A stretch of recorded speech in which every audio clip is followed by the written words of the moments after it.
Welcome to Perceptions Today podcast, where we discuss consciousness in all forms. February 2023, episode 40, Natural Born Alchemist, discussing Indigenous cultures and plant healing in a roundtable, part 1 of 2.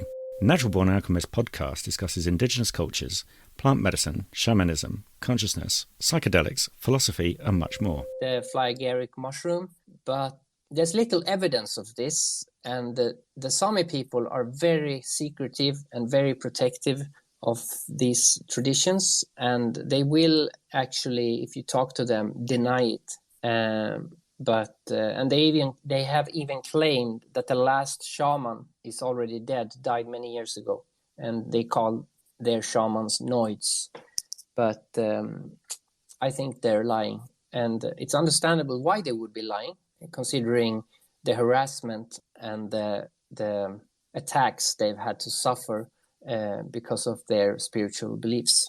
In Mexico, there's quite a few. The Mazatecs use mushrooms. The Wixárika people work with peyote.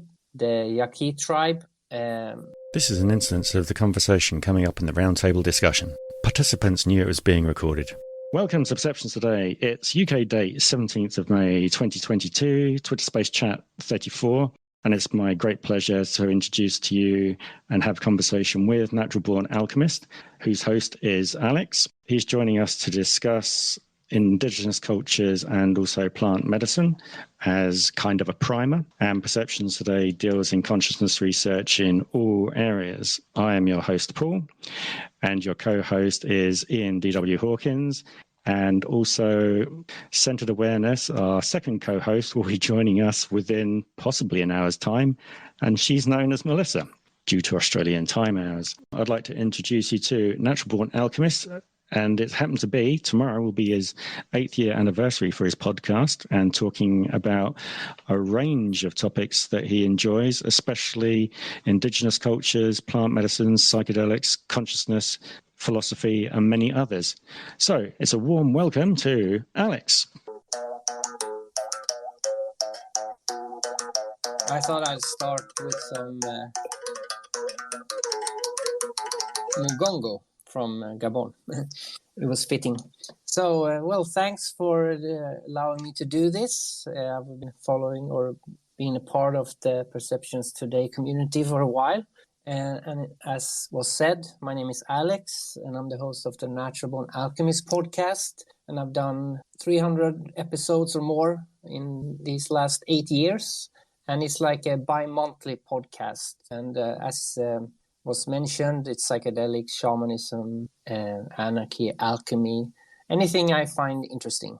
And you can find it on Spotify and iTunes. I got a link tree in the Twitter profile for anyone interested. Also got a YouTube there. So in this space, we'll discuss or talk about indigenous cultures and plant medicine, plant healing. And by default, we'll talk about shamanism as well, because that's you can't talk about those things without mentioning shamanism, of course. And as was said also, I'm going to talk a bit first, and then we can open for questions or comments or discussion. And I enjoy discussing these topics, even with people who have a different idea about it. So I'm not afraid to debate. So let's begin. I thought about starting at the beginning, but not with the Big Bang or not with Genesis in the Bible. There's a famous creation myth from the Kogi people, an indigenous group in northern Colombia.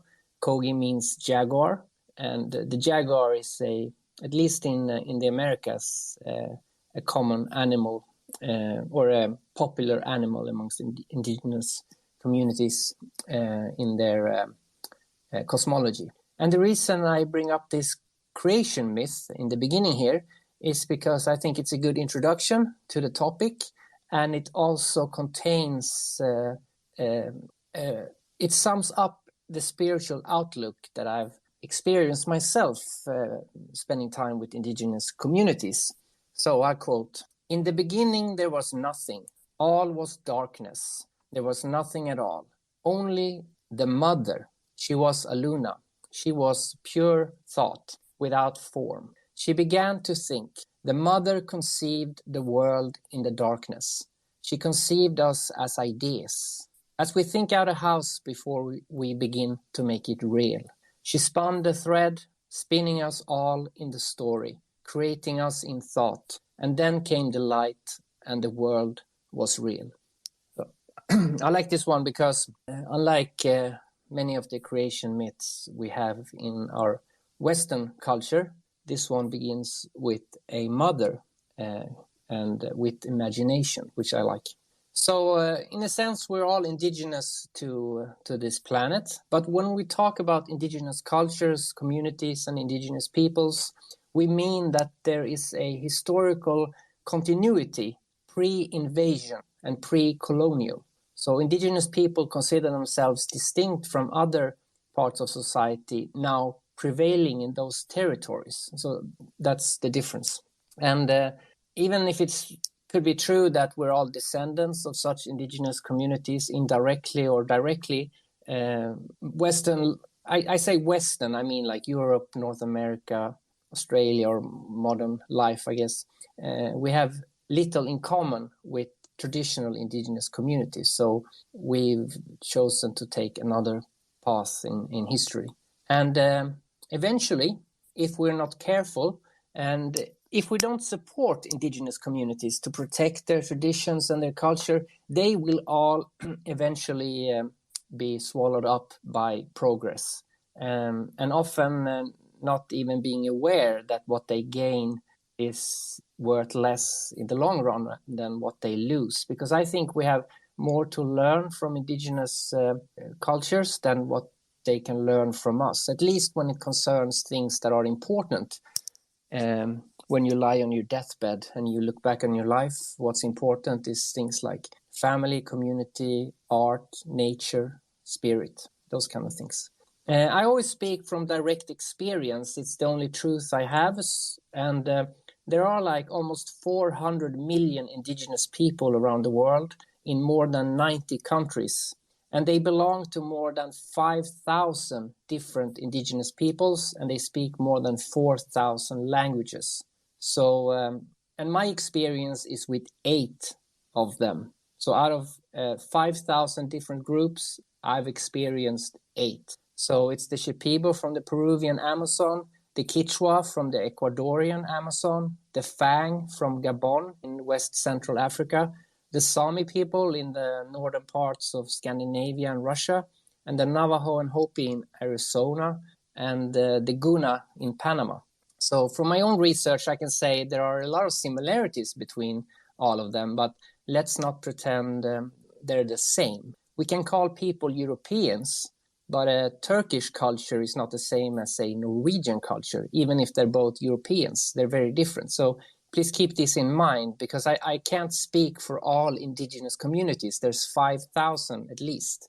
And I can't really even speak for one of them, because they can speak for themselves. I can only share what I've experienced. So, and it's always important to amplify indigenous voices, because they're usually silenced. So when I say indigenous people or indigenous culture, it's more of an umbrella term, like saying Europeans. So I thought that was important to point out, so we don't view them all as the same, because that would be offensive to them. You know, we don't view, like I said, the Turkish person to be a Norwegian person. And shamanism and indigenous peoples are connected, of course, and it's hard to speak about one without the other. And shamanic practices may be as old as Paleolithic, like the old Stone Age, predating all organized religions. We're talking about anything between 10,000 and 1 million years ago. And it was this armchair anthropologist, Mircea Eliade, that coined the term shamanism, and he defined it as a technique of religious ecstasy. And shamanism is associated with indigenous societies, and it encompasses the notion that shamans are mediators or messengers between the human world and the spirit world, and they treat ailments and illnesses. They alleviate traumas and restore the physical body, and they can also enter supernatural realms or dimensions to obtain solutions for the community, like find out when it's going to rain or information about internal drama between the people in the community. And they also battle with other shamans in the supernatural realm. So there can also be war.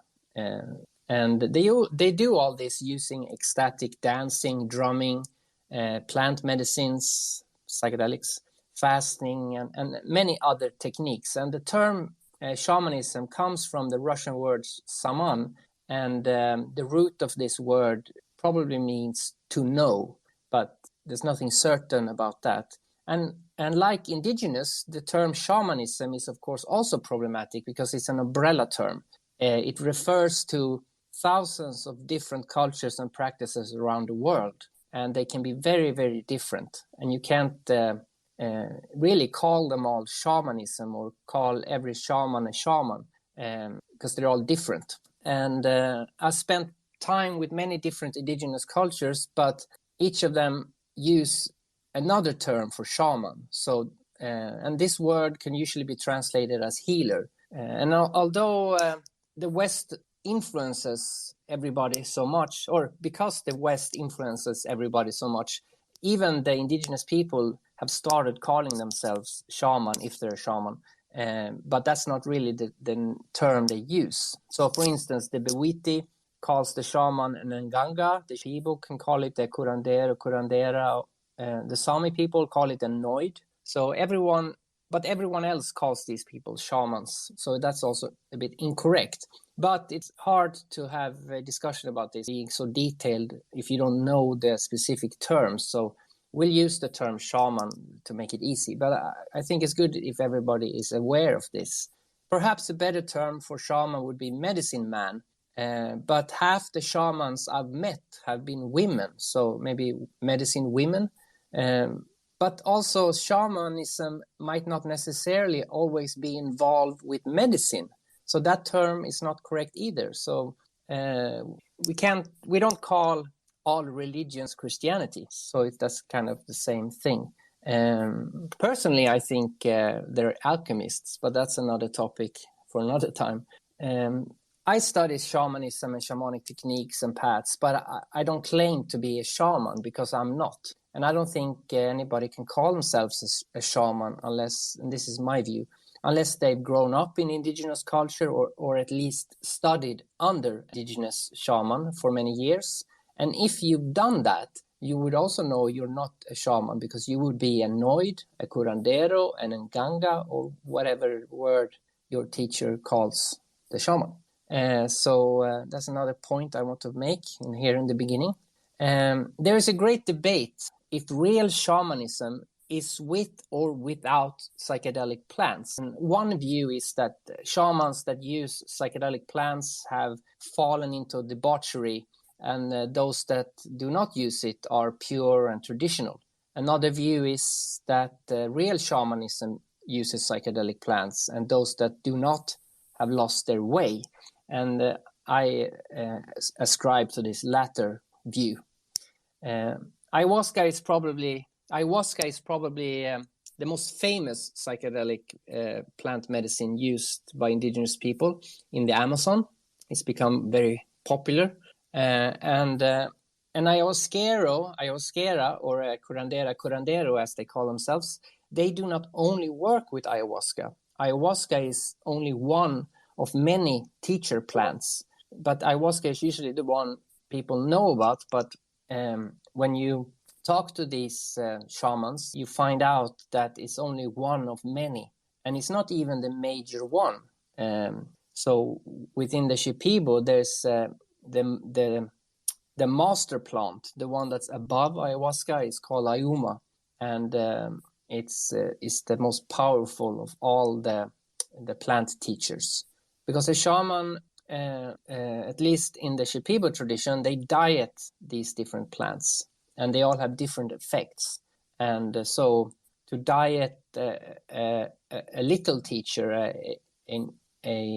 or a medium teacher, you would consume that part of that tree, maybe for a few weeks, make it part of your diet, and eventually you will hear it speak to you. But when it concerns this Ayahuma tree, the master tree, you could have to diet to complete such a diet. You could have to diet for maybe 2 years. So, and that's why it's considered like the master tree, because it's more difficult to diet. I think ayahuasca is a spectacular medicine, and it's my personal favorite of all the different plant teachers. It's known as La Purge because its ability to offer deep introspection, to examine your emotions, change your way of thinking and examine your way of thinking, and also make you purge, what do you call it? To vomit, of course. To vomit, to cry, to having to go to the toilet for number 1 and 2. But the ayahuasca brew is not the only thing. Equally important is the shaman, the curandera, singing to you. Equally important is the mapacho, the tobacco, and many other plants that add to the ayahuasca experience. And ayahuasca is mostly in the Amazon, but then you also have iboga. Iboga is called Tabernante iboga, and it's like a perennial rainforest shrub native to Central Africa. And it's the Puno people, the Mitsogo people, and the Fang people of Gabon and Cameroon that work with this teacher. And you could say the spiritual discipline or the religion that has grown up around this iboga is called Bewiti. Then there's also ibogaine. Usually people know more about ibogaine than iboga. And ibogaine is just an extract of the iboga, and it's often used in the West and in retreat centers in Costa Rica. And personally, I don't think iboga is where it's at. I think it's a weaker version of the real deal, which is the iboga. Because the iboga contains more than just ibogaine. And this is a tendency the West does. Iboga has many different properties that are not psychedelic, that would heal you. And it also has ibogaine, which is the psychedelic part. Same with ayahuasca, it has the DMT part, which is the psychedelic part, but it also has many other properties, which is why I don't think the pharmahuasca version, where you remove everything and just keep the psychedelic part, I don't think that, well, it can be good, I guess. I won't judge anybody's experience, but I think the best thing to do is to get the whole plant experience. And then you have the Sami people in northern Scandinavia and Russia.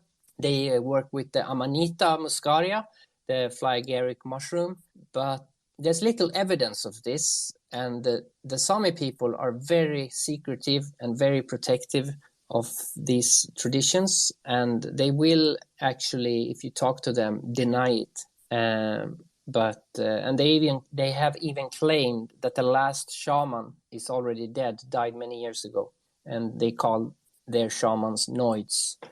But I think they're lying, and it's understandable why they would be lying, considering the harassment and the attacks they've had to suffer because of their spiritual beliefs. In Mexico, there's quite a few. The Mazatecs use mushrooms. The Wixárika people work with peyote. The Yaqui tribe work with the toad. And this toad has a venom that is a stronger version of DMT. Then you also have like cocoa, tobacco, two things that you normally don't consider to be psychedelic or to be things that you would have a ceremony around. But when I say tobacco, it's not the tobacco you get in cigarettes. It's a different kind of tobacco. It's tobacco in its pure natural form. And the cocoa as well. I think many people know that the reason you bring chocolate to a date is because it's an aphrodisiac, not very strong. But if you actually eat a lot of pure cocoa beans, this effect is much stronger. And then you have hapé, which is a powerful cleansing snuff used by shamans in Brazil and Peru. And there are countless more examples, but these are a few. And I've been to Gabon in West Central Africa, working with the Bewiti, and I was initiated in a process there that took almost 2 weeks, and eventually baptized into their tribe as Awani Nakudo. So that's my Bewiti name. I've been to the Amazon 3 times over like 10, 12 years, drinking ayahuasca in many ceremonies. And I've also had it in Europe. When one of the shamans I knew came to Europe, I went there. As for the other indigenous people I've spent time with in Ecuador, in Scandinavia, in Panama, and in the United States, I didn't partake in any ritual, but I did learn things anyway, because psychedelic plants is not the only thing indigenous communities has to offer.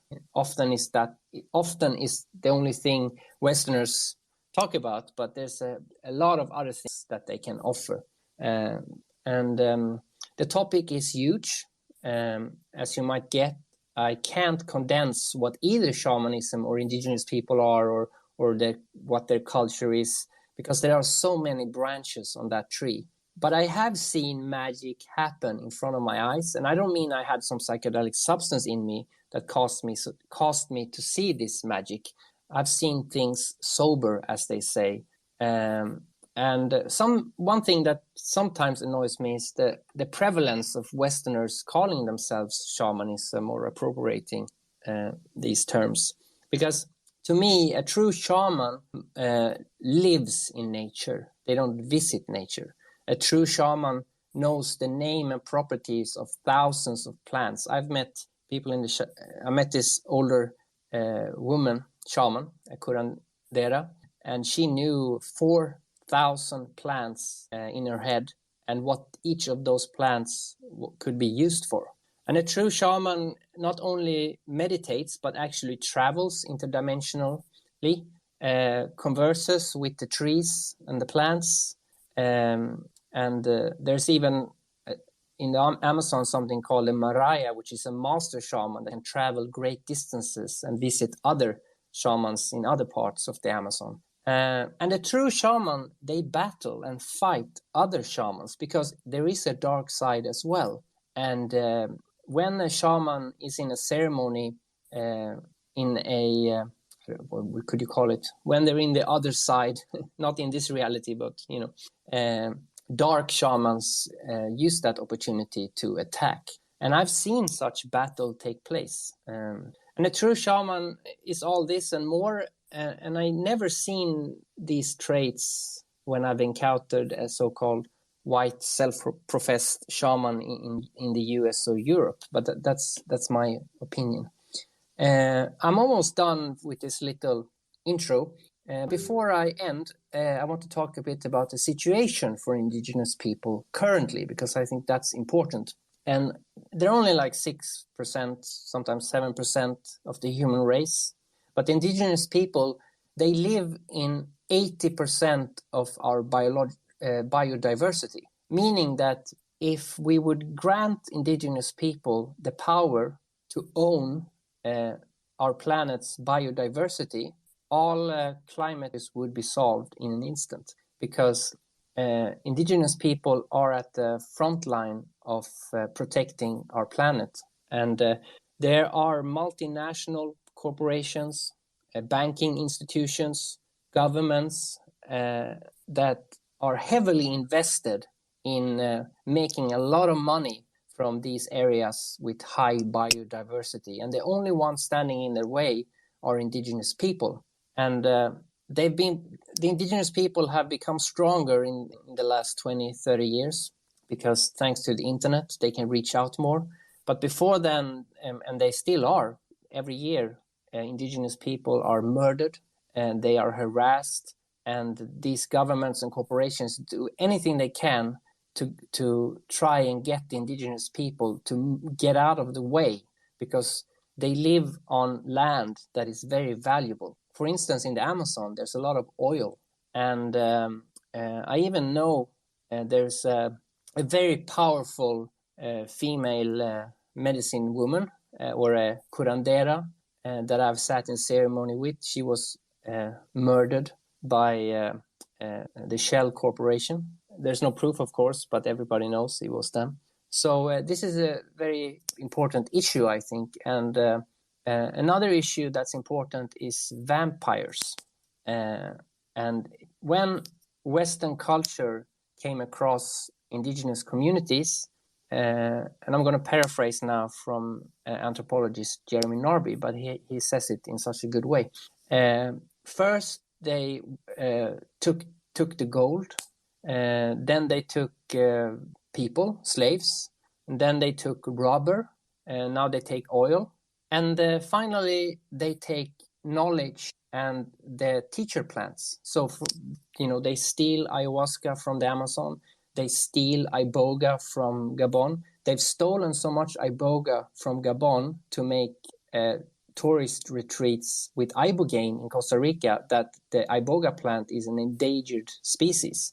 So if you ever think about doing ibogaine in Costa Rica, make sure you ask, where did you get the iboga from? Is it from is it stolen, or have you got it from a proper source?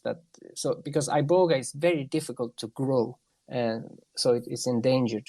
So now the West are vampires stealing the knowledge and the plants from the indigenous. So don't be vampires. If you gain something from indigenous culture, or if you sat in a ceremony and gained something from it, try and return the favor, either by allying yourself, promoting their causes, making a donation, whatever you can to give back and not be a vampire. Okay, so that's my little speech about this topic. If there are questions regarding sacred plants, the Shipibo, the Fang, the Wheaty, or any other questions regarding my experiences, because I haven't gone into them at all, really, just a general overview, or any questions about indigenous peoples, or if you just have a comment or your own experience, I'm happily awaiting your thoughts. Thanks. I have to say that is a great introduction to everything, because I've been able to take some notes with this, which I'm just going to check with just spellings and things with you. I've actually been able to put the Kogi information from Wikipedia up there for you, Alex, for the rest of the people to look at as well. I wondered if you could, tell me a few spellings.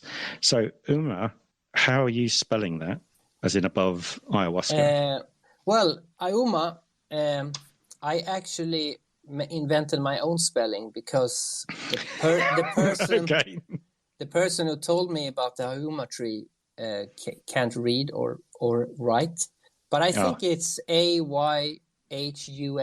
I think that's what it is. If you ever seen a picture of the rainforest, maybe you've seen these trees that are pyramid shaped at the bottom, but they're really tall. So they're like a triangle shaped at the bottom, and they're really tall. That's a Ayuma tree. I'll try and find some information on that. And when you were talking about some of the shamans named as Noids, is that just being spelled as Noids? No, Noid is spelled Noid. Okay, so that would have been confusing me. Right, okay. So I'm going to try and find those pieces of information. And then Nganga, the Wheaty shaman, is Nganga. And there is a death cult, I think it's in Mexico. It's like a really dark occult cult. And they use that term Nganga as well. But so if you Google, don't confuse the two, because it's not the same thing. Hopefully I shall avoid that one, because also the connection that you were talking, it's also when you're talking of spun into existence, it also sounds like Indra's net as well, those kind of variations on a similar theme, doesn't it? Yeah, I think so. It's very similar. And I know that in the Bewiti tradition in Africa, their creation story is the queen of creation, she's called, and it's a giant spider spinning a web. There's a lot on those connections. Also, Meyer, was it Myra? Mariah. No, it's like the name Maria, but with an H at the end. But I'm not sure about that spelling either, because it is the same situation. Because many of them are not literate, or is that what's called literate? Yes, yeah, that's correct. No, I was just trying to find something that might be useful for other people that are just coming into the room. And it's nice to see one of the 400 Jums people turn up. Chris, I don't know if you want to check your audio or not while we have this before we start asking questions and going around as a round table. Yeah, hello, testing. Can you hear me? Can hear you very well. It's nice to hear another one of your people coming across, because obviously we've spoken to Tamara and Rianne as well. So it's nice to know those people. And I haven't had the opportunity to speak to yourself, but you obviously know of us through them, possibly. Yes, definitely. Yeah, and thanks for having me. I'm one of the newer members of 400 Drums. I'm a plant medicine holder myself. I'm Indigenous, and I'm a drum maker. I'm an entrepreneur, but I really focus on a lot of my time and energy on healing Indigenous from colonialism in Canada. I have to say that is fantastic. I have actually watched you over a couple, not stalking wise, but some of your Discord ones where you've been doing your arts. And I have to recommend people to check out the links that come through on Twitter, as well as the Discord server on 400 Drums, to go and watch them and watch yourself. Yeah, if you join our Discord server, we share a lot of our culture. I'm a drum maker, and we have a master drum maker. Him and myself. Every Friday we do a live drum making session. The first two were 12 hours, and we decided that's way too long. That's way too long of a session to do. So the last session we did last Friday was a 6-hour, and it seemed like it was a success. The people in the Discord can actually engage with us, and when they engage with us, they get us talking a lot more. So it's a lot of fun. And it's a good way to share our culture and our stories. Oh, definitely. I mean, that's one of the major parts of the idea of this community, is to learn a lot about other people from other areas so that you can bring it on board and you not just have your own culture as the baseline. You can then understand why some people do different things and why they use different other products and things, which is always fantastic for me for learning. So I'm glad you're here. Ian, do you have any questions before we start opening up the room? Can I say, Alex, that was just brilliantly done. Thank you for that intro. I felt that covered everything really, really well. And yeah, importantly, it is very much our responsibility to have some respect for these cultures and not just view them with a mind to harvesting them for everything and then destroying them at the end of the day. Yeah, it's appalling the way that we treat people. But moving on, I did have a little a question, but I don't know if you'd prefer to sort of discuss this later. But yeah, I'd very much be interested in hearing some of your personal experiences with the the plants and the shamanism and things. But if you want to discuss that later after some questions, that'd be great. Sure. What's suitable? What do you think, Paul? Yeah, I think we can go into those. At the moment, we'll just check with Willow whether she was putting her hand up for something that was said just now. If not, then we can come into one of your stories, which will bring up more of a diverse way of interlinking with other information about plants, etc. Willow? Yeah, it's getting more and more diverse. It's been really fun to explore lately. And I was going to say permaculture. When I was in Peru at this Temple of the Way of Light, I spent a couple weeks with working with the Shipibo and just was so very grateful. I'm eternally grateful for getting to spend that time with 23 international strangers in the Amazon, and getting to learn from the Shipibo. It was such a gift because it was just so special. But there's this term permaculture, and I'm just curious what you think about that term. natural born alchemist. It resonates with me in terms of how so many things, so much information and data is passed down, and how it's so interwoven. And so I'm just curious what your thoughts are on how this cyclic nature of things intertwines with or layers with the expansion of things and the perspective, the zooming in and zooming out and kind of the fractalized nature of things. Curious just what if you have any thoughts on all that. Sorry, I just dropped a lot of different kind of topics, but if you have any thoughts, I'd love to hear them. Yeah, the permaculture, I think, is an important tool to revalidate indigenous knowledge, because one problem, like this is, for instance, the Shipibo. Traditionally, when you die, you don't inherit anything, because the idea is that you're going to build your own house, you're going to make your own tools or your own canoe and your own pottery and your own clothes, because you'll have those skills. So why inherit something? When the person dies, you burn that person and everything they own. I kind of like this concept because unlike here in the West, we're very obsessed with inheritance. What am I going to leave behind to my children? I have children. I'm trying. Problem is, I own this house. I don't know what to do, but I want to not leave them anything. Rather, leave them the skills to make their own life. Now, the reason I mention this because of permaculture is because there's one thing they don't burn. They started not burning when a person dies, and it's a chainsaw. And the reason for this is because a chainsaw is very handy in the rainforest. It's much quicker to cut down a tree to build a house, and it's also very valuable. Costs a lot of money to get a chainsaw, and I see this as a bad omen, because now it's a chainsaw, then there's something else, and then after a while they just be hoarding all this stuff like we do, and that's why I think permaculture is good, because they can't live traditionally. Some of the groups that live far in the Amazon, they don't have any connection. They can, but many of them live with one foot in the modern world and one foot in the traditional world. And the modern world pulls stronger.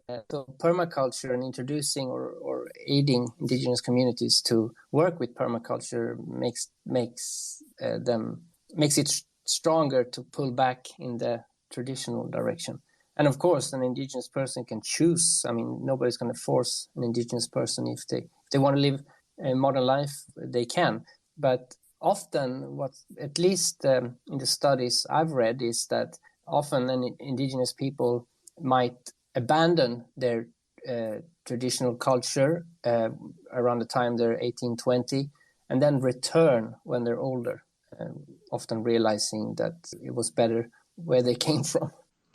That's a good definition. I've also put up their permaculture into the shared section from Wikipedia on what its definitions are. Just going back to the, I'm going to not pronounce this correctly. We're trying to get this right. Ioma tree. Is it also known as the cannonball tree, as in from its origins, tropical forest in South America? I can't find a picture of it yet, but it's got large ball-like flowers, and it's kind of saying that it's a medicine as well and everything else. I'm trying to...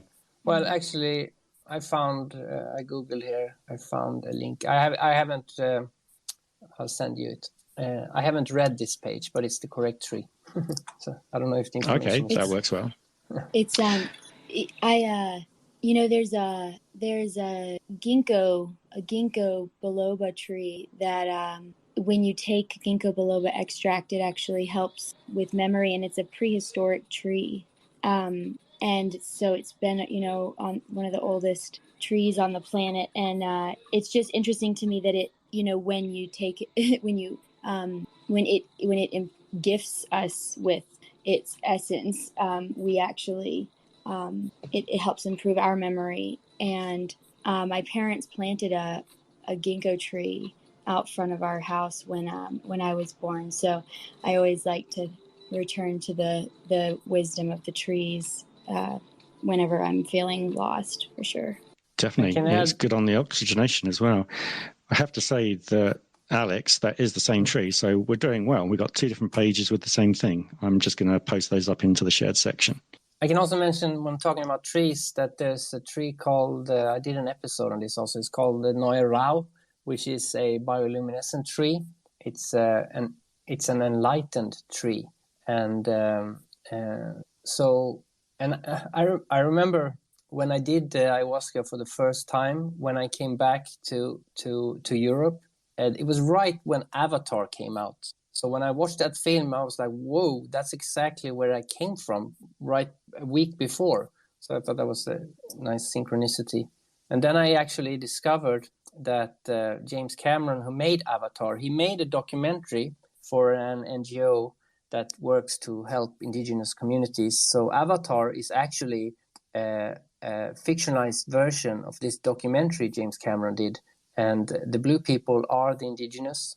And if you have the Blu-ray or the DVD of Avatar, there is a very lengthy deleted scene where the hero of Avatar participates in what can only be described as an ayahuasca ceremony, where he doesn't drink anything. He gets bitten, I think, by some insect. And then he has a psychedelic trip. And I'm a bit disappointed that they cut this from the film, but maybe it was too much. Maybe they'll do it in the sequels. Yeah, I didn't realize that they've actually got 3 more lined up, or was it 4 of Avatar? We have Meyer and Zoom out, which is there. So we're trying to see how we can deal with keeping everything under 3 minutes for questions and answers. So let's see what we can go from now. I've put up the tree links, which is also referred to as the cannibal tree, in the shared section. So that works well. So Myron, hello. Hi. Yeah, great stuff. And thank you so much for the information. You know, it's fascinating to me that I've talked to shamans, all of which had epilepsy like I do. And I've lived in a shamanistic world all my life. I don't need to take any plants of any kind to have the visions that I have, or go on the journeys that I have, or have the battles I have. They're all shamanistic in form and in content, even though I never thought of them, because I didn't really know much about shamanism until I got much older and read a whole bunch of books on it. But I had been involved in shamanistic experience because a friend of mine had won a case against the Supreme Court, making it legal to use peyote on the reservation, the Navajo tribe, as a religious experience. And as long as they stayed on their reservation, they could use any drug that they wanted to, any altered state kind of condition. And so I went to the ceremony. It was 3 days and pretty intense. And I'll cut it short, but I took quite a few buttons of peyote, about 7 or 8, which is quite a few.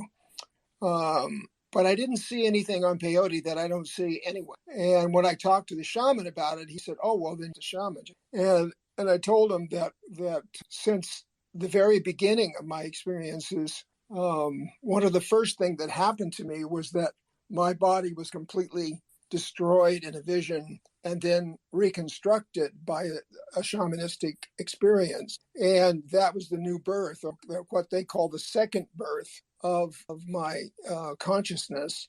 And since that time, it's been one journey after another that I record as an artist. Don't hold anything back, and I paint everything that I can remember and recall out of every journey that I take in the what I call the other dimension of my consciousness. And whatever I meet along those ways is either positive or negative. If it's negative, I just ignore it. If it's positive, then I accept whatever instruction that it has, and I go on from that. I have an ally named Charon, that's just a name I gave it.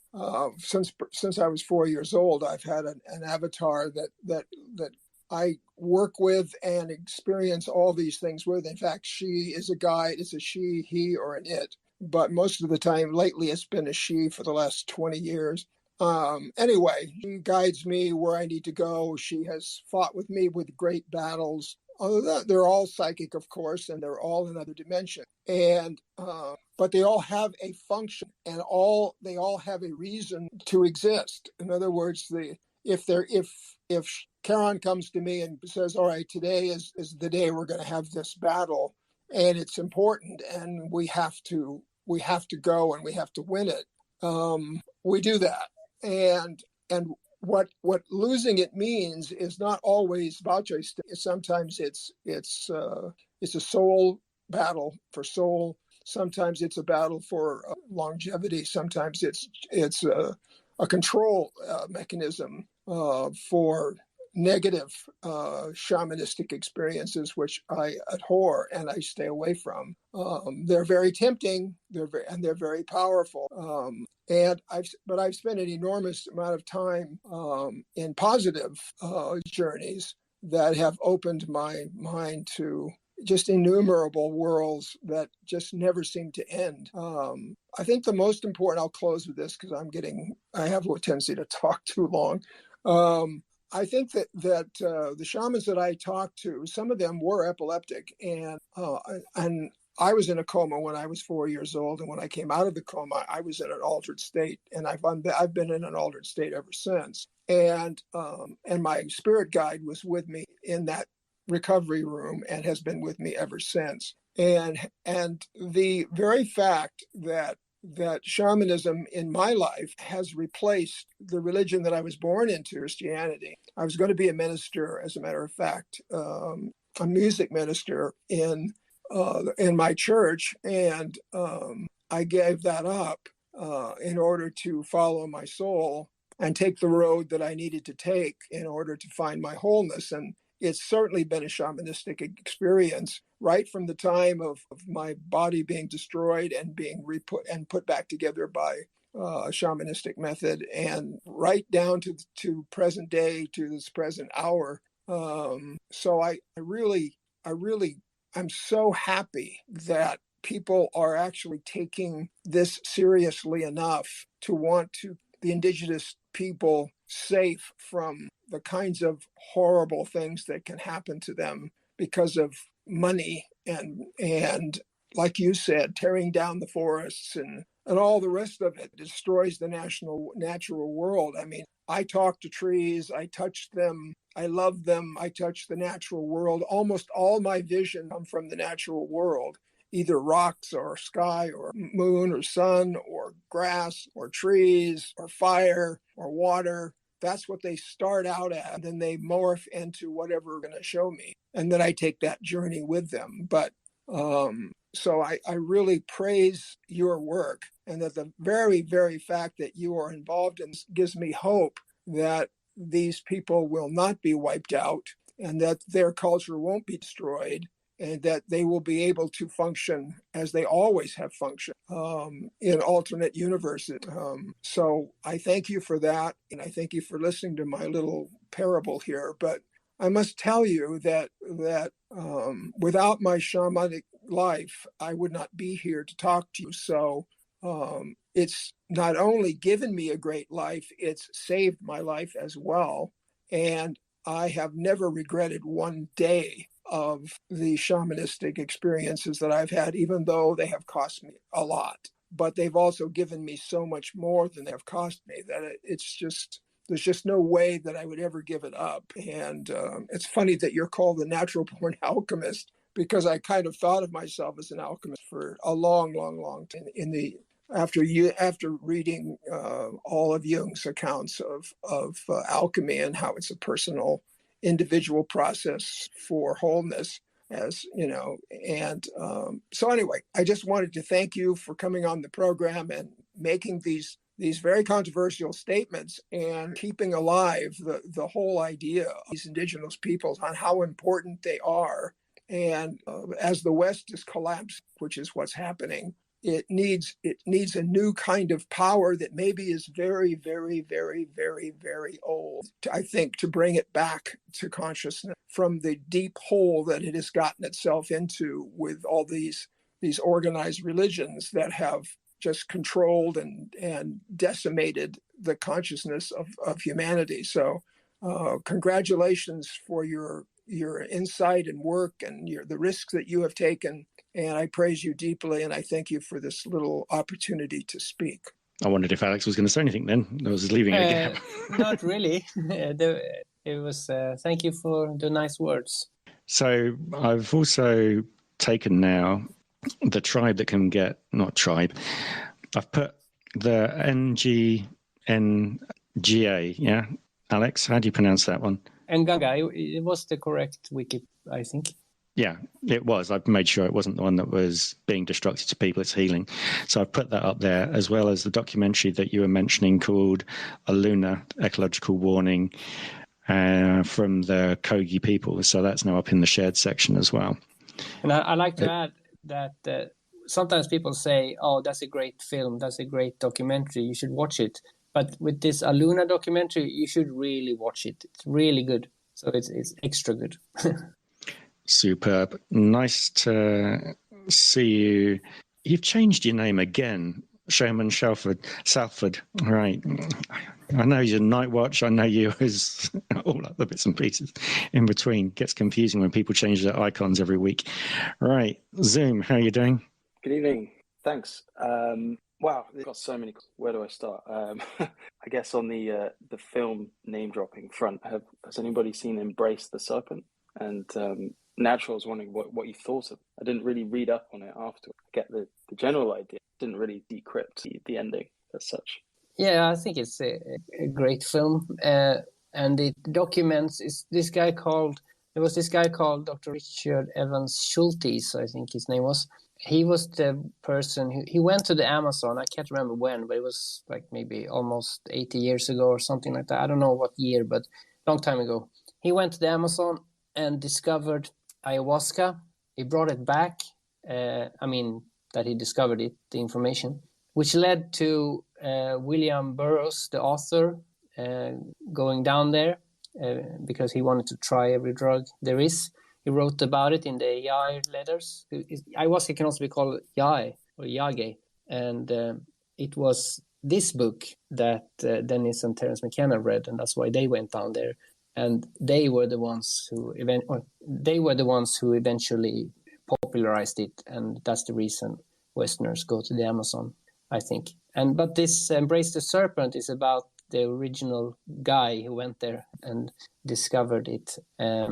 Even though it's not, I don't think they actually call him by that name, but it's inspired by that event. Oh, I want to say another thing, which I think is very interesting.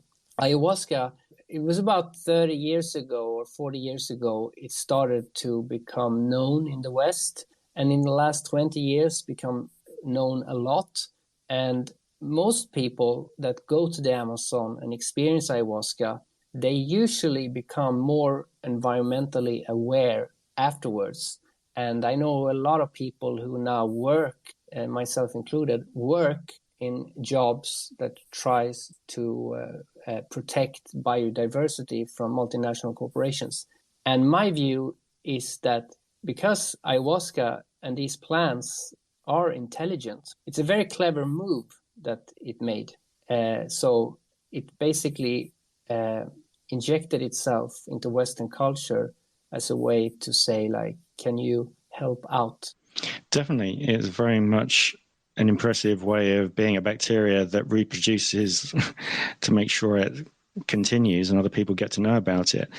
One of the things I was going to say to you, if I've got the right person, I've just put the Embrace the Serpent up in the shared section, the IMDb, to the actual film. If I'm correct, one of his students was Mark, I'm going to get this right, Plotkin, who's PhD, and he's actually got so much wealth of helping out Indigenous cultures by raising money and doing it. You don't really hear much about him promoting it because he doesn't spend the money on the promotional side. He spends it on the actual Indigenous cultures. But one of his podcasts is called Plants of the Gods, and it is a fantastic one. And it tells of his experience of learning through, I've forgotten the guy's name. Alex, who was the first guy's name, if I've got the right person, all connected? Richard Evans Schultes. Yeah, so that's the one. So it is the right connection point. So that's great. Now, obviously we'll come back to Zoom. He's had one question already. Ian, I'm going to ask you, because my screen was slightly up, I didn't see whether it was Willow first or Okay, that's cool. Shaman Safford. Yeah, you've got Shaman, then Willow, and and then we go back to Zoom. Yeah, good stuff. Yeah. Oh, by the way, I'd just like to say welcome to our second co-host, who's awake now in Australia. Just check her audio to make sure she's okay. Welcome, Melissa. Good morning. You wouldn't believe that this is an auspicious day because it happens to be one day away from the 8-year anniversary of Alex doing his podcast. Tomorrow is his 8-year anniversary. Oh, get out. Congratulations. Happy anniversary, Alex. It's good to have you back. So now we're going to go in for Willow. Shaman. Okay, I can't read my own writing now. Now, it seems you've been going through an evolution of your own with your names recently, haven't you, Shaman? Yes, I apologize for that. When I switched from Night Watch Institute to Shamanic Science, too many people had trouble pronouncing it and know what to call me, and so Shaman Safford just made sense. I am a shaman of about 30 years experience, and I think one of the gentlemen y'all may be referring to is Jeremy Narby. If not, he is definitely a source that I recommend to check out. One of his books is entitled The Cosmic Serpent. Another one is called Intelligence in Nature. Narby has one of the most accurate and checks with everything that I personally have learned from as many tribes as I could. And then as far as ayahuasca's intelligence, that's actually one of the prospects that Narby explores, in that the ayahuasca process is to make it is far more, hopefully y'all aren't getting too much wind noise, is far more only complex. The chimes, it's okay. There's not much wind at all. It's only the chimes I can hear. All right, let me move a little further away. I quite like the sound though. It's nice. Oh, doesn't work very well on making a podcast because over here I've got nice spikes, which you can have them as much as you like, Melissa. I don't really like them on this end. Here we go. I've moved further away from the chimes. Hopefully this is better in terms of wind and chime noise. Jeremy Narby, I would look into that. As far as ayahuasca goes, one of the most remarkable things about it is it involves an incredibly chemically complex process to extract, and that the shamans of the ayahuasca and surrounding tribes, one of the things that they had managed to unlock was the fact that it had to be taken with a very specific drink prepared a specific way. It had to have other things because the human body doesn't naturally process the active ingredient in ayahuasca. It has to be prevented from the body processing it in order for it to achieve the effects. We in the northern tribes in Northern America didn't really have access to ayahuasca, so we would use other things. But and then the last thing I would probably toss in there for shorthand is, at least in my tribe and many others, the serpent was very sacred to us as a carrier of information between generations. You could almost say it was the indigenous symbol of DNA before there was a symbol of DNA. And with that, I'll go ahead and pass back the mic to your esteemed guest. Yes, and it's also interesting that the serpent is giving the wisdom in the Adam and Eve story. But let's not talk about Gnosticism maybe today. But I agree with Jeremy Narby that his books are really good. And I did spend time with him at an ayahuasca conference many years ago. And he's also a very nice guy. And he has a wealth of knowledge. And what I think is interesting about him is that he not only lived for a long time with, I can't remember the name now, it escapes me, with a specific tribe in the Amazon, but he also was the one, it was because I read his Cosmic Serpent that I went there. So I really recommend his books. He also has one called Intelligence in Nature. And I don't know, everybody was here in the beginning, but if you all remember when I said that we shouldn't be vampires, And that little spiel I did was I was ripping off Jeremy Narby because he had this speech about this not being a vampire.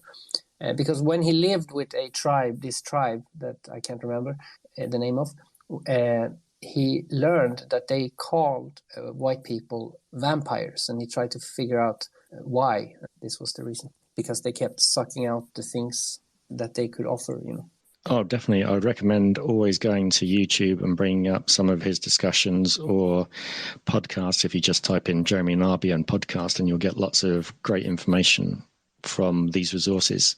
Willow? Well, I guess currently all I really have to offer is to really uncover, and to really get build a relationship with Pachamama. I think it is necessary to... You might need to explain the wording there, because not sure if everyone knows if they've not put their toes in the water. Oh, yes. Well, I think that I guess I'll back up and say, when we talk about working with plant medicine, it really is, the Shipibo taught me that it's actually, the words we use to, our choice of words when talking about those experiences is important, because it informs the relationship that we build with the plant, the spirit of the plant, and the guide and the wisdom that they're imparting as a gift to us. And so I think we work with, so there's kind of this a mutual, a shared respect that, when we say we take drugs, or we take ayahuasca, or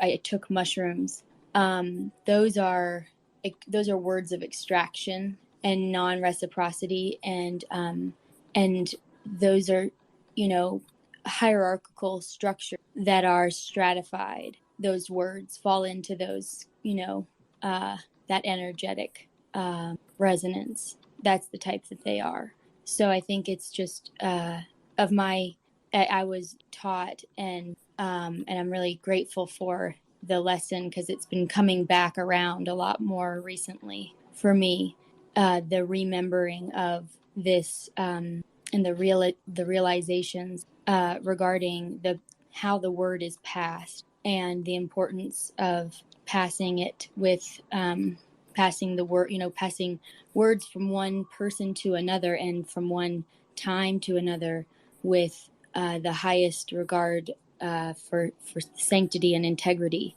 of the data and information that is actually being transmuted and transformed and passed on, but hopefully not missed. And one of those is, I often think about the word mother, that if you were to spell mother M-A rather than M-O, were to spell it M-A-T-H-E-R, that it would actually, with certain script types, it would, depending on the scribe and the choice of font, it could maybe look like matter, M-A-T-T-E-R. That's just one that I've been liking lately. Yes, it could work the same way, which is interesting. Thanks for the definitions. Thank you for the new people that are turning up. If you haven't been here before, please check out the guidelines which are shared in above. And hello, Artisan of the Spirit. Nice to see you, Shadow Fox. Hope you're doing well. And we got Zoom, who's up next with another question from his list of questions he's been compiling. Oh, yeah. I could be here all night. No, you got 3 minutes for this next question, then somebody else gets in, and we'll just keep repeating the process. Wait. Yes. Okay.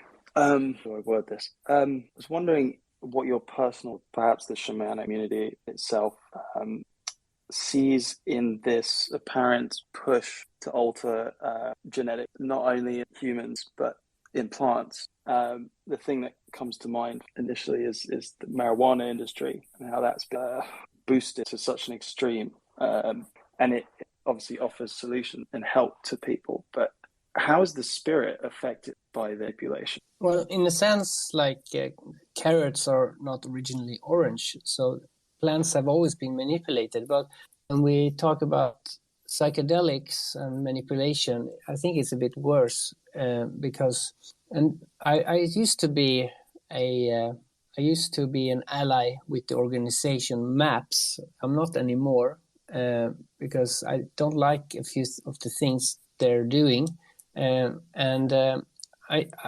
think I have a big issue with this wholesome Western therapy-styled psychedelic healing session endeavor that they're trying to make a big thing, because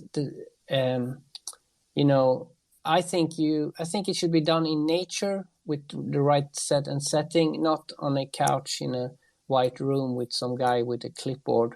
So I think that's important to not go down that route. Also, this pharmawaska or pharmadelic thing that is becoming a big thing, where they basically, like I mentioned it a bit before, where instead of having people take iboga, they extract it and take the easier version called ibogaine. Instead of drinking ayahuasca, MAPS is trying to make it into like a pill where you only get the effect, you don't get the nausea. I can't remember the Spanish word for it now. Maread, I think, something like that. Because when you drink ayahuasca, you feel almost like you're seasick. It can be a bit of an unsettling feeling. So they're trying to remove all these struggles that you can have with these plants. And so you weaken them.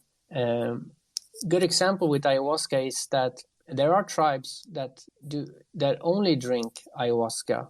They don't drink the ayahuasca that includes the DMT, which has the psychedelic effects, the fireworks. They only drink the one part of the ayahuasca, and it's also called ayahuasca. It's not called chacruna or it's not called DMT tea.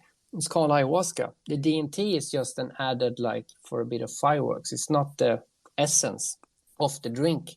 It's the ayahuasca, and so I think we have to be careful with this psychedelic industrialization where you make it into like a pill. I don't like the buying stock in psychedelics. I don't like that it's made into a product. I kind of long for the time when it was more of a secret in a sense, which is why I do understand. I don't know if anybody knows about the Eleusinian mysteries, where every Greek in ancient Greece once a year, or no, once in their lifetime, they went and took something, we don't know what it is, and it was a secret. It will, if you need sacred plant medicines, it will find you. But I'm not sure I want to go to a doctor and I tell them my problems and they go, well, maybe you should take this pill. I don't know. I don't think it's good. Well, let me say like this. I'm reserved on the whole matter. There's certain circumstances. I'm just going to check with different people because I got a list of questions and answers that are coming up here. One of the ways of pronouncing the word that you're looking for in Spanish, which is going to be butchered by me, is morado. That's seasick, which is I've just looked up. Now, we got Shaman, then we had Willow with a hand up, and then obviously we got Chris from 400 Drums. But has Willow got a hand up or not? Just checking with Willow. Yeah, I do, but I can wait. Yeah, you can loop around, and I'm just taking some notes. Excellent. So we'll go with Shaman Safford first, and then obviously Willow, and then Chris. I'll just say one quick thing. I think Shadow Fox had her hand up as well, but then put it back down, so I don't know. Okay, we'll check with Shadow Fox. No, that's okay. Go around. They had their hands up longer. That's okay. Yeah, but you got your hand up though. Yeah. No, it's just I'm putting you on the list. You know what it's like. If my list is out of whack, I just make sure it's all got to be there. Oh, by the way, it was really nice to see a photo of both of you at your event on Saturday. Yeah, thanks. I've only ever seen you from the shoulders. It's nice to see that you got the rest of the body that goes on. Right. Yeah. And the legs that go with it. Yeah, okay. So it's always handy. They reach the ground. It's always good. Right, Shaman. Thank you. Yeah, I figured I'd also contribute and answer what Zoom was asking. And part of it is that when these are in use, they're not being used. they're not being used to try and get a trip show or psychedelics and whatnot. They're used to deactivate certain functions that already exist within the body and the nervous system to help improve our perceptions. We're not, don't think of it so much as a magic spell so much as a set of binoculars that helps you tune out the distractions aside from what it is you're trying to focus on. It amplifies that as well. And one of the things it helps most to identify is one's consciousness. And as cheesy as that may sound to a lot of Westerners, there are not a lot of ways in Western science to try and measure and study consciousness versus Indigenous science. Consciousness has been studied very, very long, the assistance of natural environments surround us.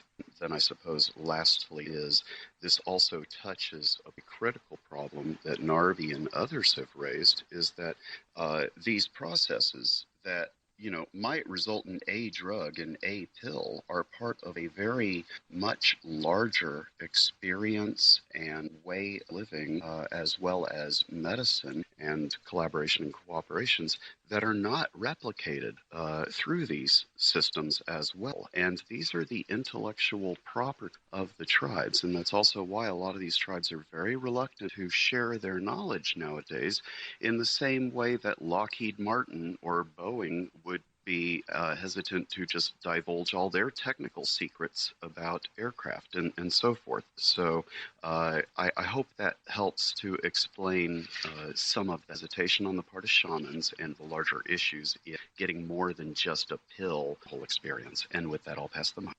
Oh, definitely. I mean, thanks for putting that in there. I've put into the shared section Jeremy Narby's website, The Great Mystery, as well as 23 links to podcasts with Jeremy Narby in. If you're not familiar, or even if you just want to review his information, I'd just like to say it's nice to see some regular faces, Elrich, Miyoko, and also Brad, who we've seen before. Miro's in. And also I spotted Mycelium has changed his icon as well, so that's confused me. Alex, nice to see you as well. And also Matt as well. So, yeah, Willow. Oh, I'm so glad I waited. Look at what you did there. Because, yeah, the part that I forgot to share was that I too very much was called to work with ayahuasca. It was a calling, quite literally, like a picture of a Peruvian woman that said healing, holing, holy on it just appeared on a table outside my classroom one day. And I just can't imagine that many 5 or 6 or 7 year olds that I taught were taking that, going to the copier machine, printing it off, and putting it right there. But who knows? I don't know what the world is capable of. But I do know that it was certainly a very strong calling, and there were lots of signs.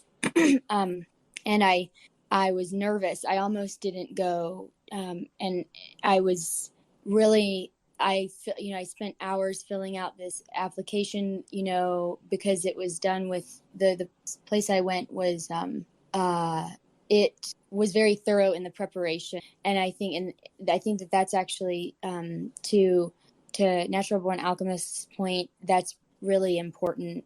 There's a lot of folks who will, you go to a certain place and they'll, say, oh yeah, you can, a few days, you can diet done. But it really is like a sign of mutual kind of working together, and the integration of that. It's part of the integration, I think, is like preparing for it. So that was my experience. But what I wanted to ask anybody about was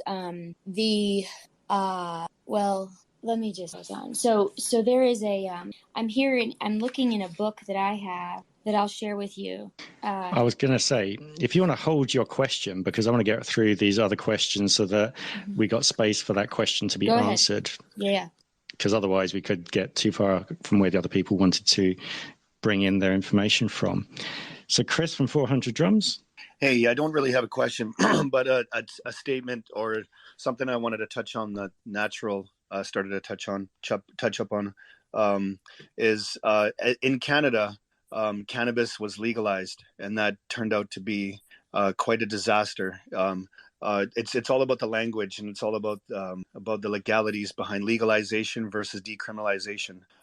Myself, I consider myself one of the pioneers of the cannabis movement in Canada. I've been using cannabis since I was 13 to heal from the after effects of the genocide.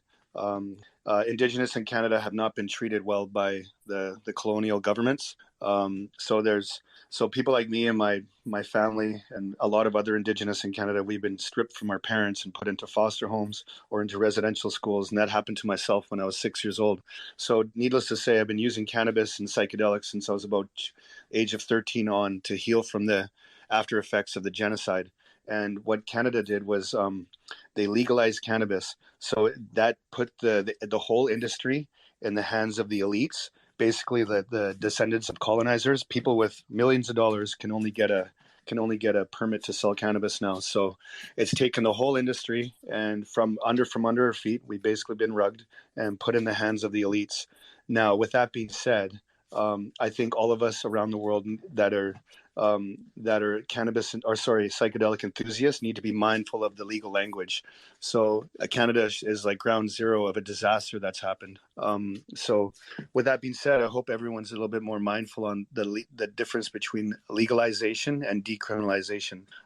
In my opinion, decriminalization can keep these medicines in the hands of the people who need it most, and who can help out the people who need it most.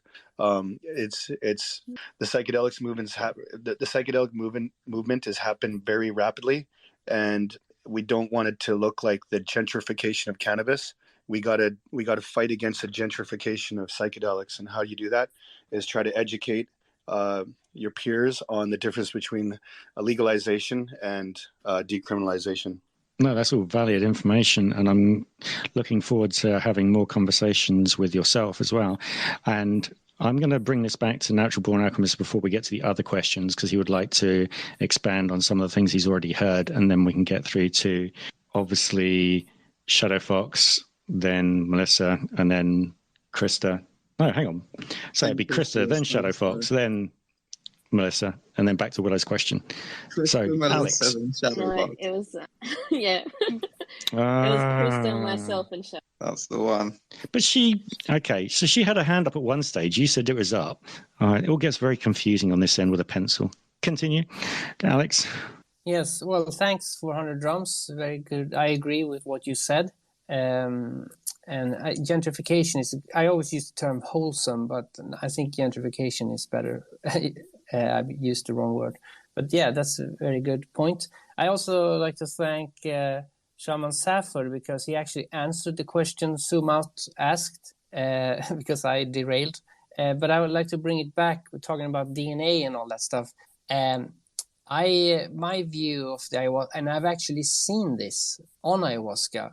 I've seen my brain move certain receptors from certain parts of my brain and reconnecting them with other parts.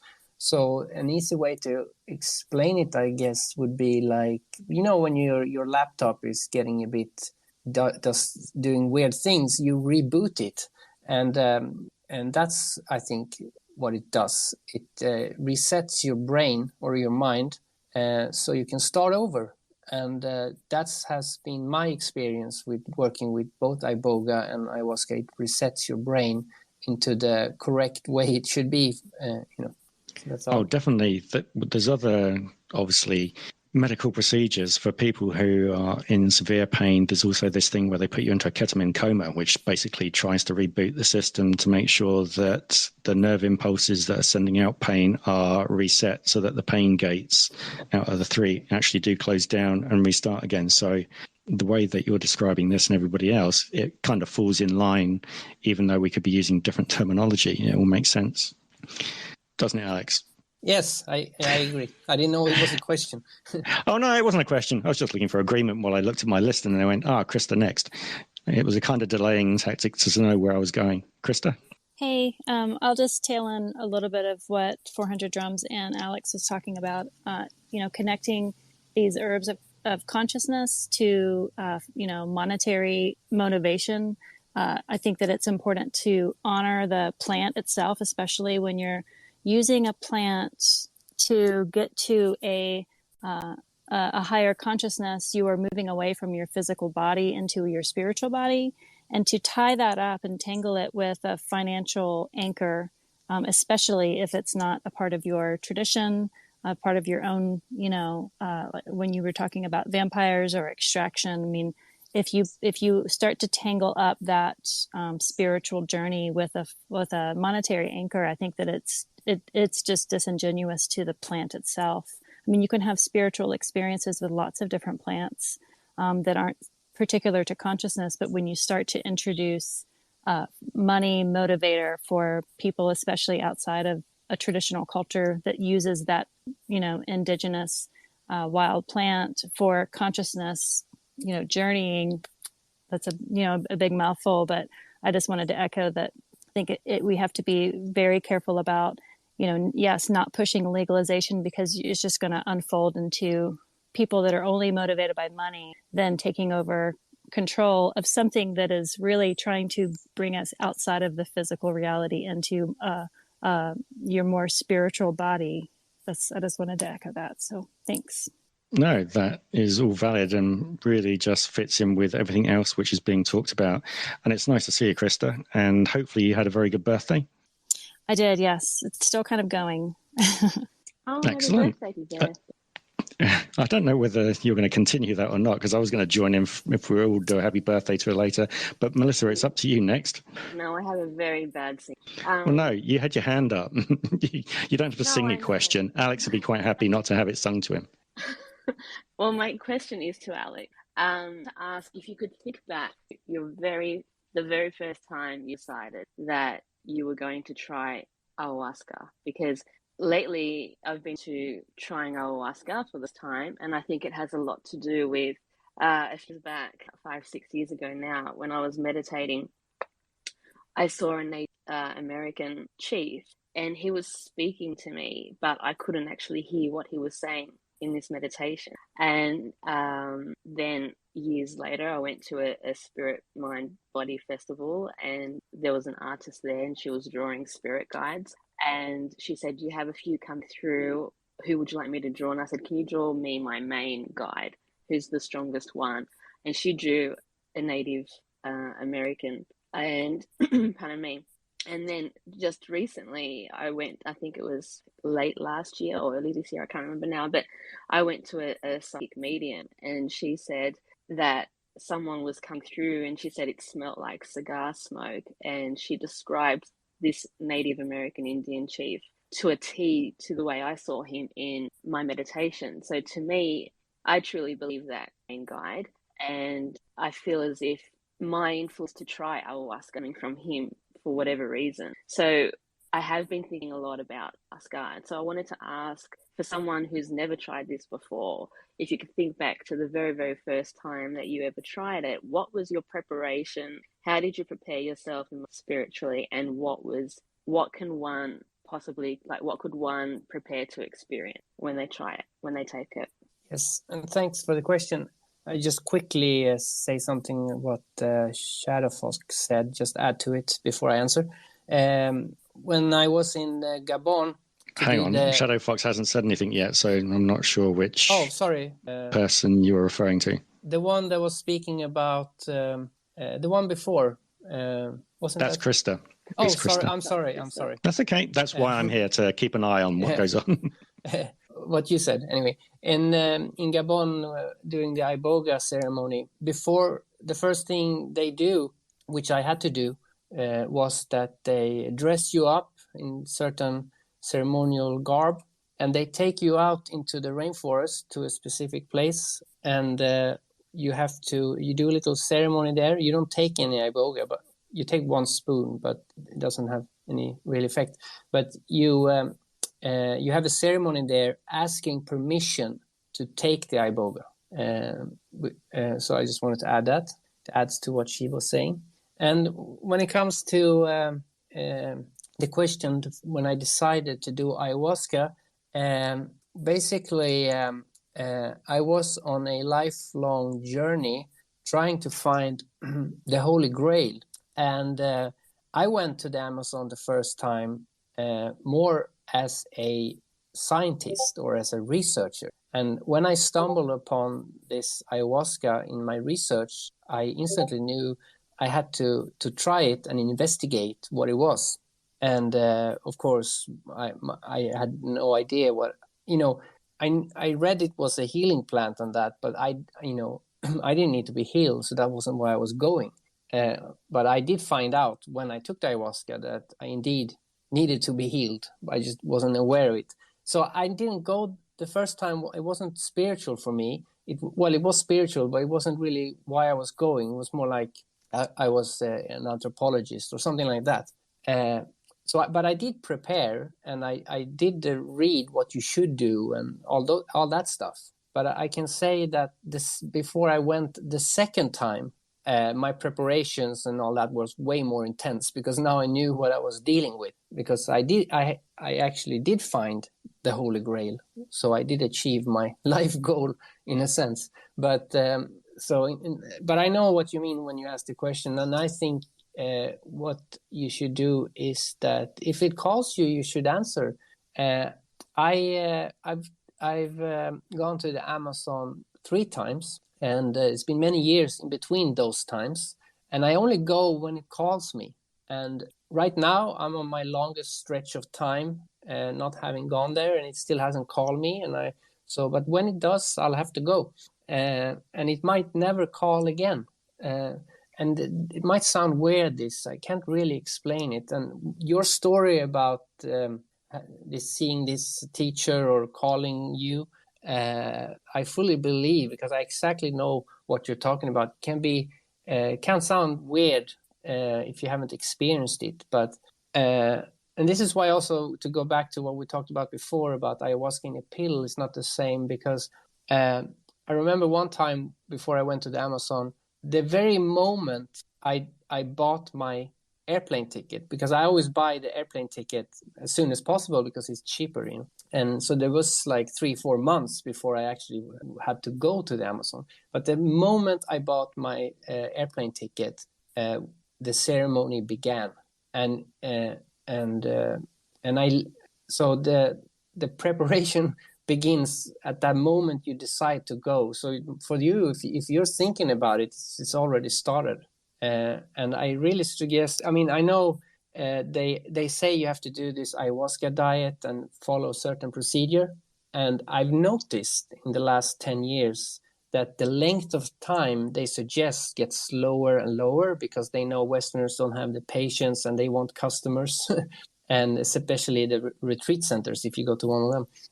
So some of them only say a week. But I really suggest you should actually do it for at least 2 months. You should follow this diet with the ayahuasca, which is you no added salt, sugar, no orgasm, and all these other things. You can find it online. Because it's meats and fats as well, isn't it? Yeah, meats and fats. And the thing is, it's not the fact that it won't work if you have an orgasm. That's not the point. The point is that if you dedicate yourself to not doing all these things for a month or 2 months, you are in a sense training, or you have to every day think about it. So you are preparing, and for the longest stretch of time you do this, and no drugs or anything, no weed, nothing, no alcohol. So when you actually do the ceremony, it will be greater.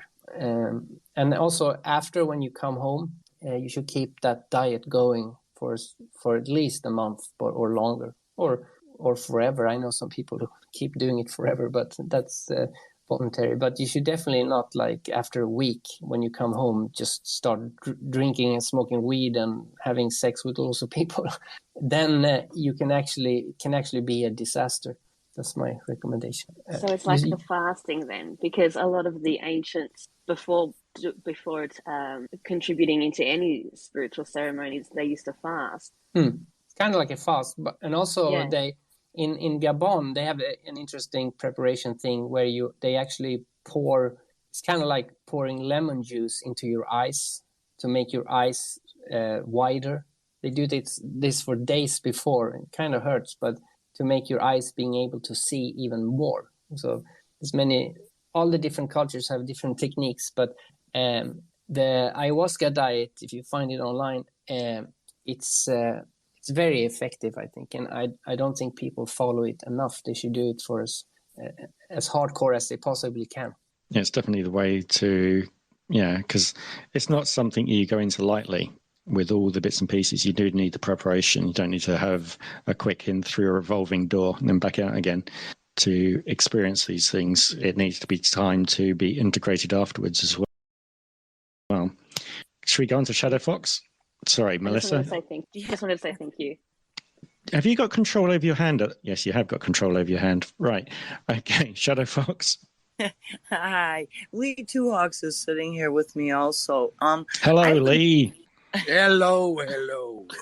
Yeah, I just like to make a comment because I know that there are many mechanisms. I mean, as far as plant healing, there are plants out there that can literally be brought forward for any ailment or any condition that us as humans can find ourselves in. There's been like some extensive research from stuff from the rainforests, and there are different teas that could be used for cancer and so on and so forth. And these are the mechanisms where I know from our culture that we definitely look at plants, no matter what we eat or what we take, as a healing mechanism. So if I'm eating an orange, well, guess what?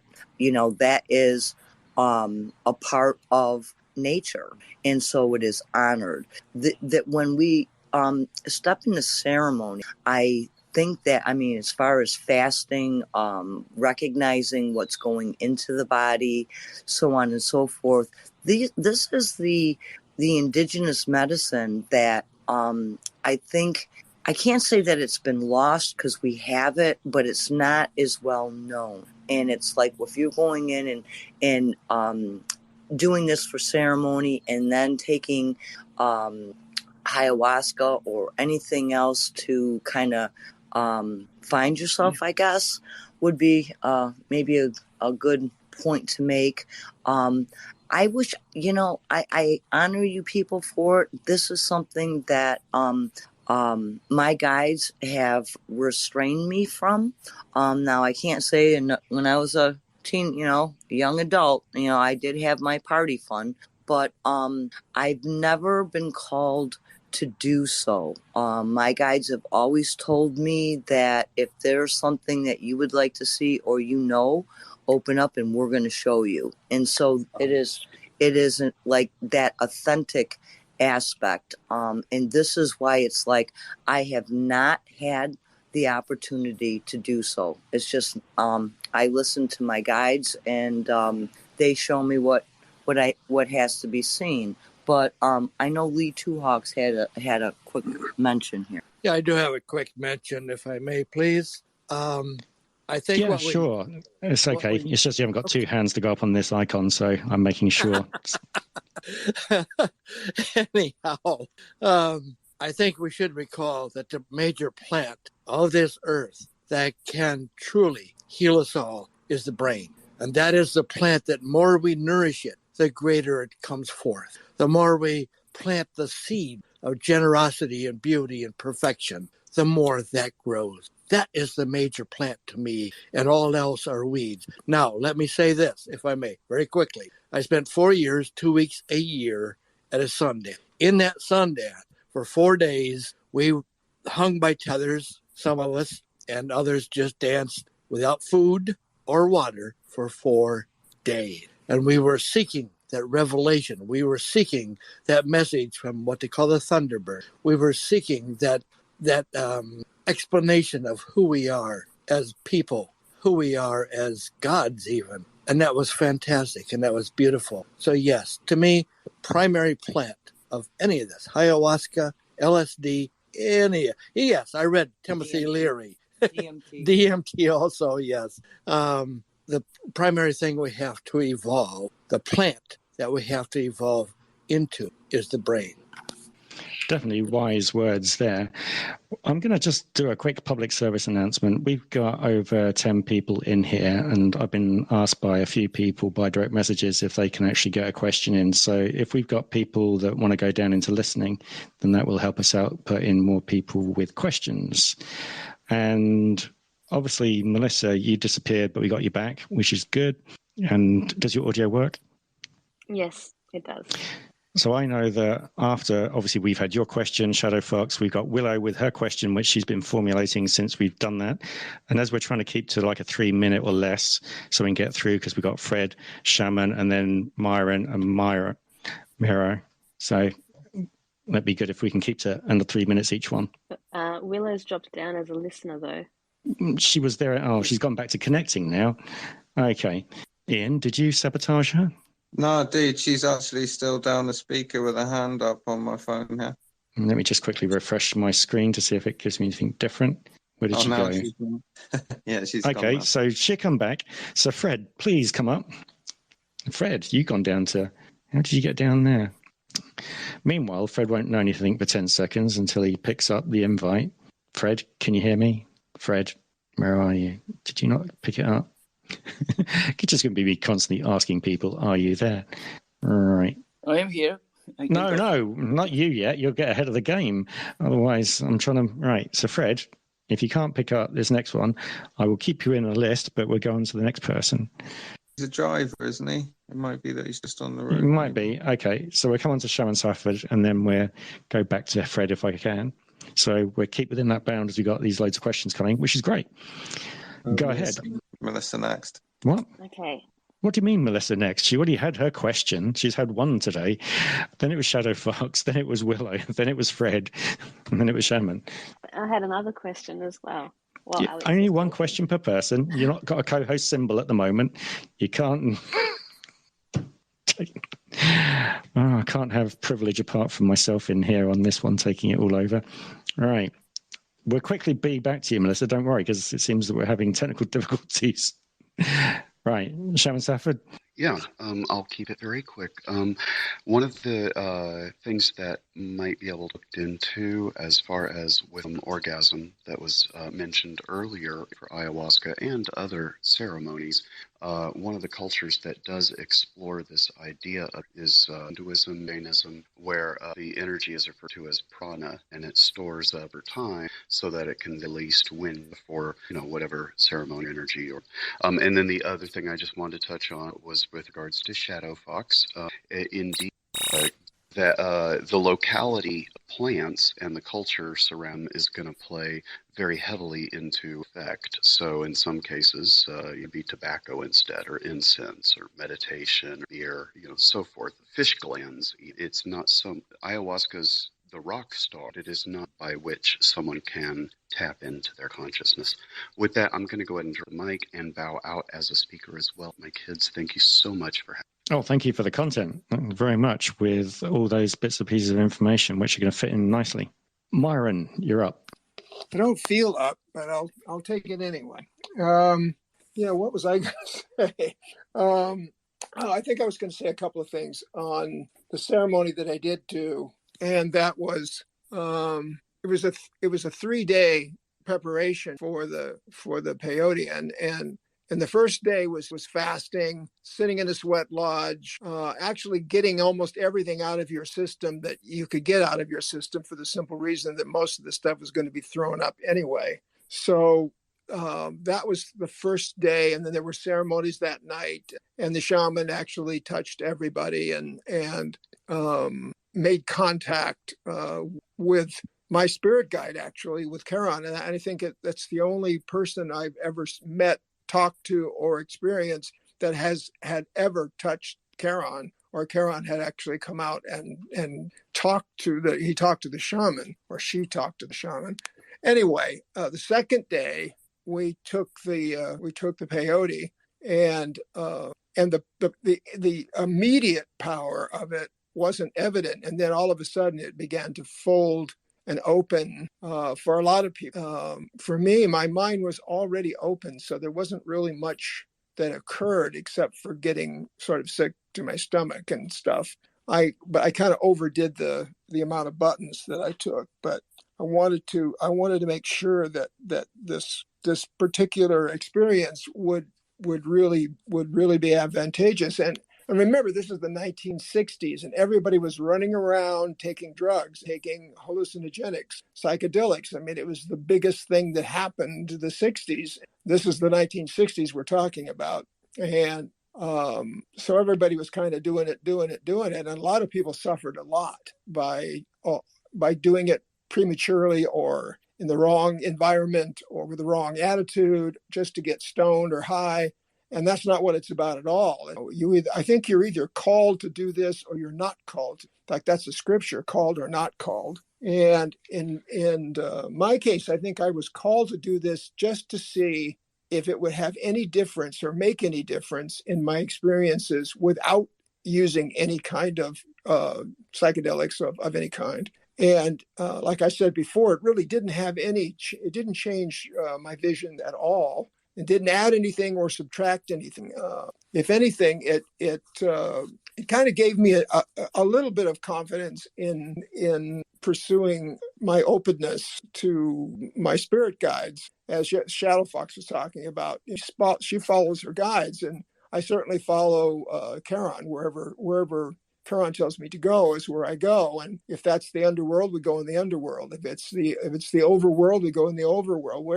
Wherever I am asked to go, I go. And I think that obedience to the call, which is an alchemical term, but the obedience to the call, I think, is the most important thing. I think it was said, I can't remember who said it, that sometimes you wait years and years and years before you're called again. Take that was Alex. Oh, it was Alex. Yeah. Okay.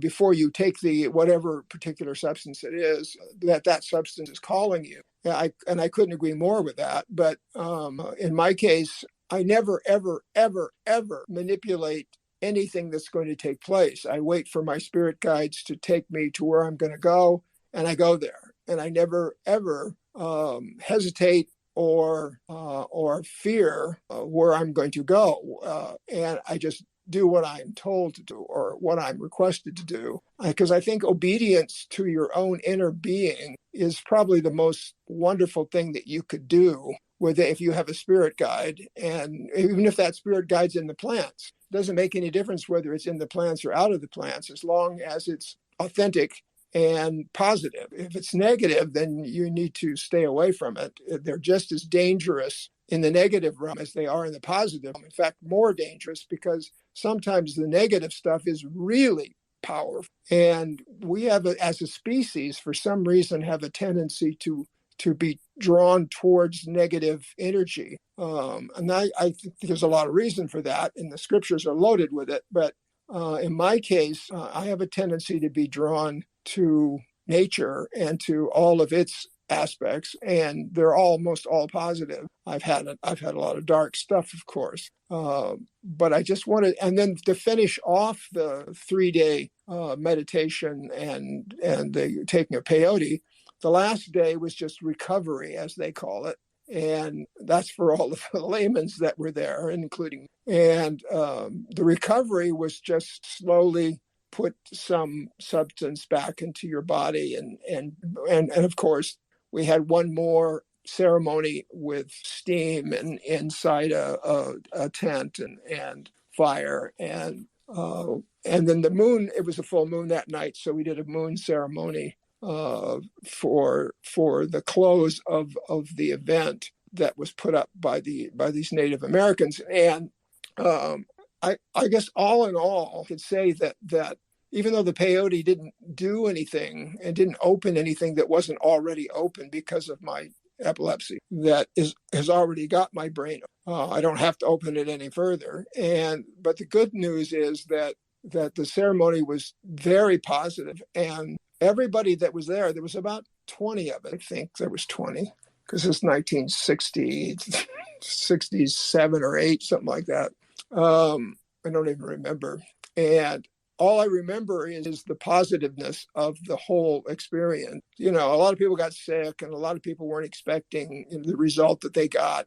And some of them, I think, were just playing around with it, what I think is very dangerous, by the way. And I would warn anyone to stay away from any psychedelic plant or any substance if you're not prepared for what could come your way. I had some friends who almost got hospitalized. In fact, two of them got hospitalized for negative effects of psychedelics in the 60s. Because it's really intention as well. You got to have that intention set.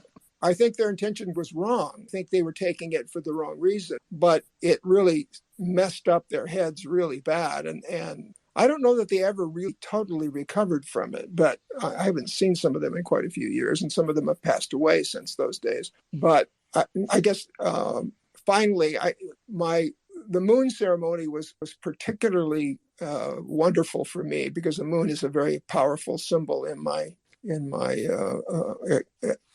mythological experiences, and so I do a lot of moon goddess stuff and a lot of moon goddess ceremonies. I don't use psychedelics for that. I don't need to. I just go to my mountain as the moon rises, and then I do the ceremony there.